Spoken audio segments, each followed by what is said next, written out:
Alhamdulillahilladzi bi ni'matihi tatimmus shalihat wa bi fadlihi tatanazzalul khairat wa bi tawfiqihi tatahaqqaqul ghayat.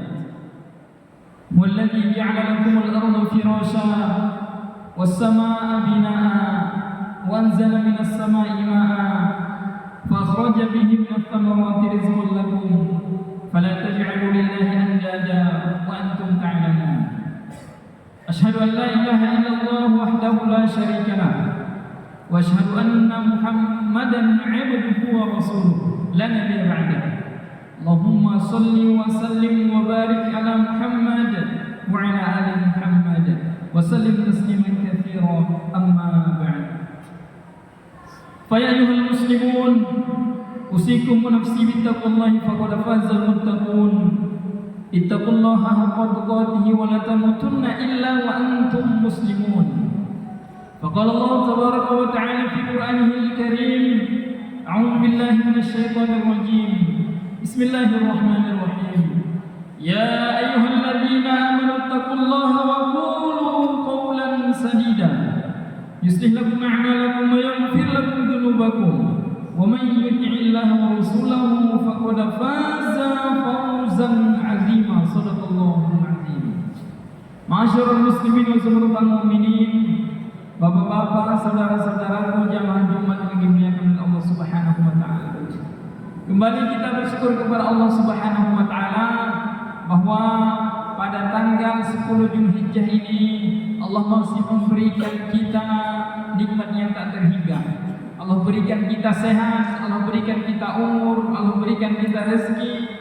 Itu semuanya merupakan nikmat yang wajib hukumnya untuk kita syukuri kepada Allah Subhanahu wa taala.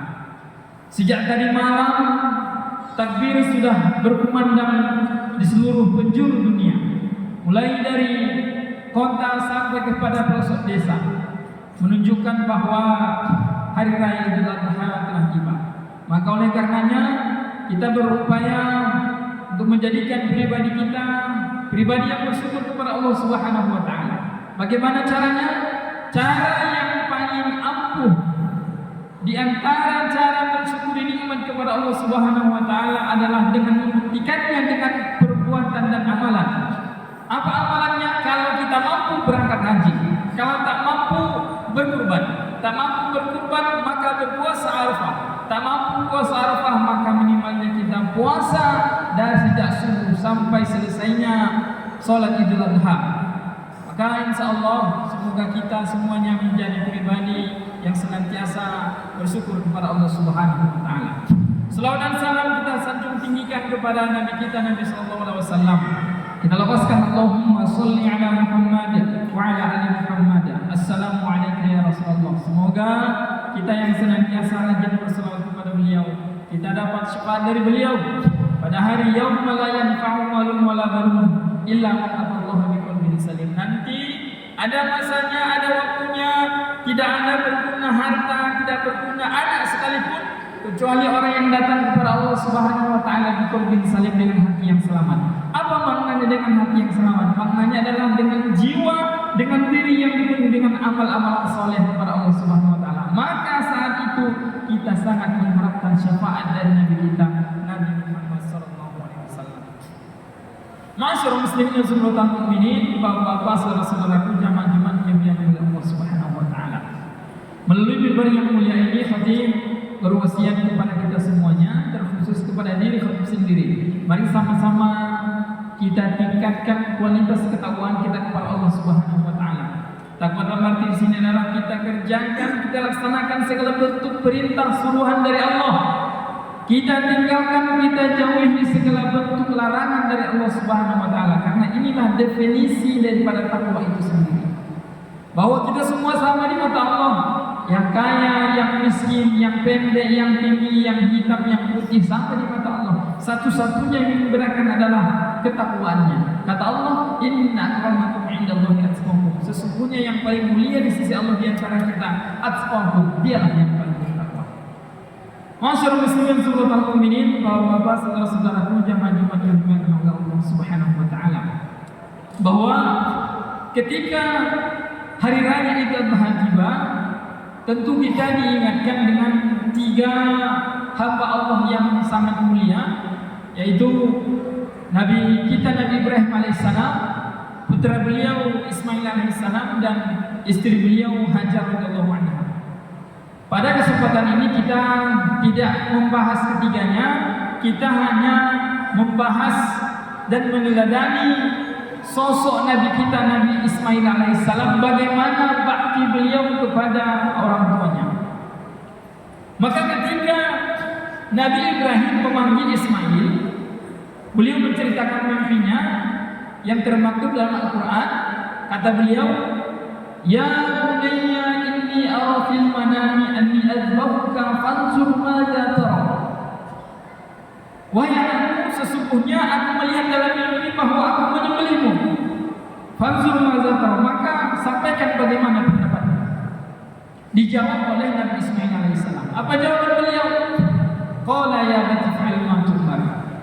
Ismail menjawab, wahai ayahku, lakukanlah apa yang diperintahkan. Satajiduni insyaallah minas sabirin. Maka niscaya engkau akan mendapatiku termasuk orang-orang yang bersabar. Ma'asyiral muslimin, bahwa ini adalah bentuk bakti dan ketaatan seorang Ismail kepada ayahnya Nabi Ibrahim alaihissalam, ketika bahkan walaupun nyawanya yang menjadi taruhannya, tapi karena bakti kepada orang tua, taat kepada orang tua, beliau rela melakukannya. Maksud muslim bahwa memang ketika Allah Subhanahu wa taala berbicara tentang tauhid, mengesahkan Allah Subhanahu wa taala, maka dalam Al-Qur'an kerap saja ketika Allah berbicara tentang tauhid, biasanya perintah menyembah Allah itu sambungannya adalah perintah berbakti kepada kedua orang tua. Artinya Allah Subhanahu wa taala menempatkan posisi orang tua kita itu setelah Allah Subhanahu wa taala. Allah kemudian orang tua kita. Maka dalam beberapa ayat, contohnya saja bismillahirrahmanirrahim, wa qadara rabbuka alla ta'budu illa iyyah. Dan Tuhan telah memerintahkan untuk jangan menyembah kepada selain Dia. Maka sambungannya adalah wabil walidayni ihsana, dan hendaklah berbakti kepada kedua orang tua. Atau yang terdapat juga dalam surat Luqman, ketika Luqman memberikan nasihat kepada anaknya untuk ya bunayya la tusyrik billah, wahai anakku, janganlah engkau mensekutukan Allah. Maka setelah ayat jangan mensekutukan Allah, setelah tauhid kepada Allah, maka wasainal insana biwalidayhi, dan kami perintahkan kepada manusia untuk berbakti, berbuat baik kepada kedua orang tuanya. Artinya memang Allah Subhanahu wa taala begitu pentingnya posisi orang tua kita, maka posisi orang tua kita pun ditempatkan setelah Allah Subhanahu wa taala.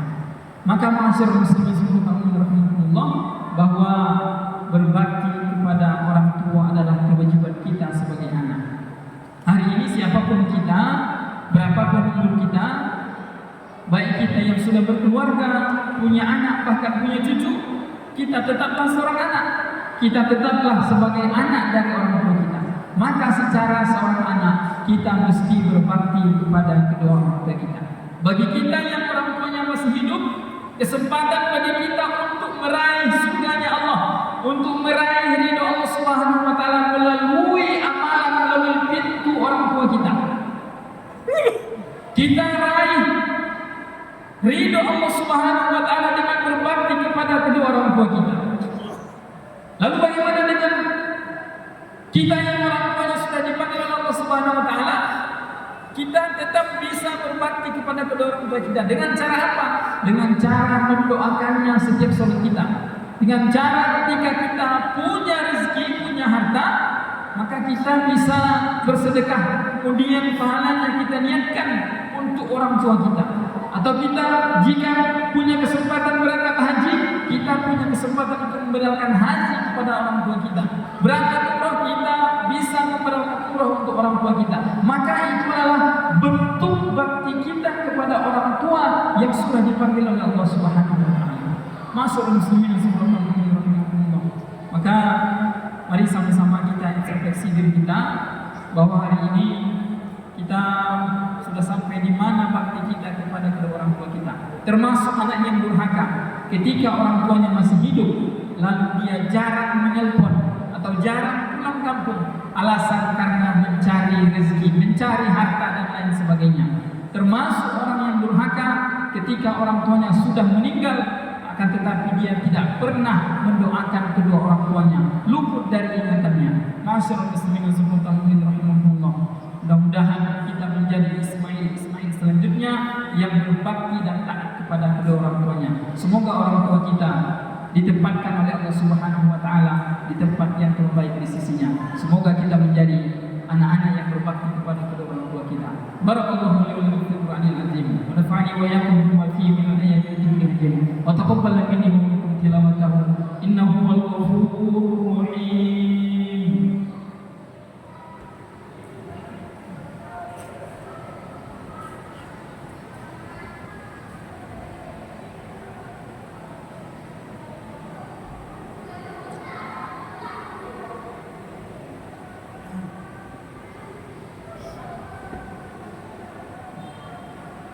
إن الحمد لله نحمده ونستعينه ونستغفره ونعوذ بالله من شرور أنفسنا ومن سيئات أعمالنا من يهده الله فلا مضل له ومن يضلل فلا هادي له أشهد أن لا إله إلا الله وحده لا شريك له وأشهد أن محمدا عبده ورسوله لا نبي بعده اللهم صل وسلم وبارك على محمد وعلى آل محمد وسلم تسليما كثيرا أما بعد فيا أيها المسلمون أوصيكم ونفسي بتقوى الله فقد فاز المتقون اتقوا الله حق تقاته ولا تموتن إلا وأنتم مسلمون فقال الله تبارك وتعالى في قرآنه الكريم أعوذ بالله من الشيطان الرجيم بسم الله الرحمن الرحيم يا أيها الذين آمنوا اتقوا الله ولتنظر نفس ما قدمت لغد واتقوا الله إن الله خبير بما تعملون إن الله وملائكته يصلون على النبي يا أيها الذين آمنوا صلوا عليه وسلموا تسليما